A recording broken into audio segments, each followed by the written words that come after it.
Tent City.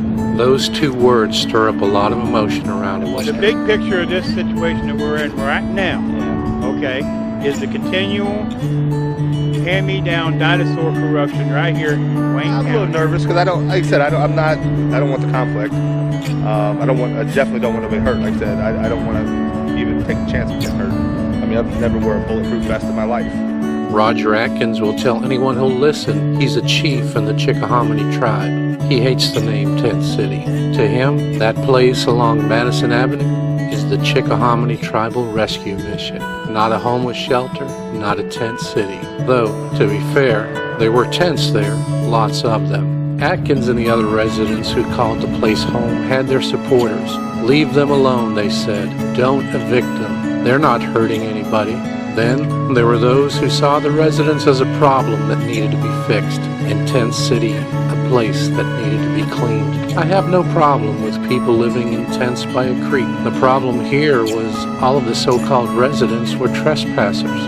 Despite what the chief has to say, none of them had a legal claim to the property. None of them should have been there. One of the comments on the Daily Record website that resonated with me was addressed to those who supported the residents living there. The argument was, and I'm paraphrasing, if you want to help them, then let them pitch a tent in your backyard. I heard of no one inviting any of the residents to come live with them. Should the residents be helped? Certainly. But they didn't want help. Salvation Army offered help. The Housing Coalition tried to help. The assistance was there, but the desire to accept it was not. No matter where you come down on the Tent City issue, had you walked among the trash, the filth, the debris, the rotting food, you would not want them living there. The sad part was there was a lot of ingenuity and creativity residing in Tent City. They figured out how to use car batteries for power, how to use propane tanks to heat the tents. Those human resources could be used elsewhere, but from where I stood,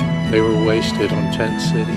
The place is called Tent City, but some of the structures were just tarps placed over poles, held in place by bungee cords. There was a plywood structure built there, complete with a camper topper as a roof.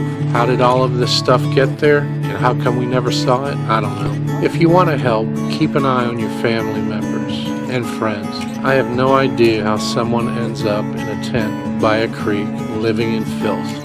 It ain't a pretty sight. Keep an eye on your family and friends, and the moment you see them sliding, be there, lend a hand, keep them from falling, because the truth of the matter is, there is no tent city anymore awaiting them.